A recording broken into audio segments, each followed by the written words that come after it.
Hassan Musa Muhammad almaarufu Super Nyamwela, kabila ni Mnyao kutoka kusini mwa Tanzania.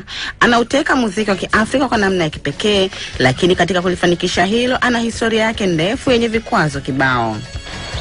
Mimi bwana, maisha yangu nimeweza kupitia magumu kidogo kwa sababu nimekutana na vikwazo vingi sana. Nilipoanza shughuli mimi nafikiri nimeweza kukimbia mpaka shule, nimeisha kidato cha kwanza. Lakini kwa uwezo kukimbia shule sio kwa wiki hivi, msukumo wa muziki ndio uliweza kunifanya mimi mpaka niache shule. Na mpaka wazazi wangu waliweza kunizuia hapa kufanya hii kazi, lakini kufikia mpaka baadaye maamuzi kusema kwamba tunakuruhusu, basi kwa ni kazi sana. Lakini namshukuru Mwenyezi Mungu kwamba kazi hii japo nimekutana na vitu vingi ambavyo vikwazo, lakini faida yake nimeweza kuipata. Ni kwamba nilipoanza kucheza nilianza mimi Zanzibar. Nilianza kipindi niko mdogo, kuna sehemu nilikuwa naitwa Maguniani, tulikuwa tunacheza tu kwa nanitunza. Kutoka hapo kuna sehemu ilikuwa inaitwa Intro, nimeenda kucheza pale. Baadaye shule ndio kanishinda, nikahamia moja kwa moja Dar es Salaam. Dar es Salaam kabisa nimeweza kufutua hapa mwaka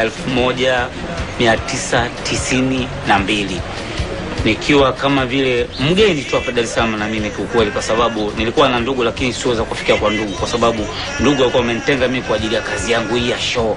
Walikuwa wanajua kama vile show ni uhuni, na ilikuwa inaonekana uhuni kweli, kwa sababu kwamba ilikuwa haina maslahi katika jamii, na kusema kwamba baba ni kitu ambacho ni chenye biashara au kina manufaa katika jamii au katika utandazi wetu sisi wa Kitanzania, labda mila za Tanzania. Lakini nimeweza kufanya hivyo mimi mwenyewe, nimeweza kujikongoja, nikakutana na rafiki zangu pale wengi tu, kina Jobiso, Mlisho Mpasi, Mariam Max, Prince. Tukaunda kundi moja linaloitwa Top Family Group. Basi tulikuwa tunacheza pale kwa Macheni, ndio ilikuwa ni basic yetu. Lakini nje hapo tulikuwa tunatembea karibuni Dar es Salaam mzima kuweza kucheza kwenye bar. Na kipindi kwa tunapata hela ndogo sana. 1000 tunalipwa 2000 kwa siku, kuanzia saa 1 mpaka saa 9 za usiku. Lakini nikaweza kufunga mkanda, kuweza kuvumilia, kwa sababu nilikuwa safari yangu ilikuwa sijui, lakini nilikuwa na nia kwamba nifikie sehemu ambayo kwamba nipate mafanikio yangu niliyoweza kuhangaika nao.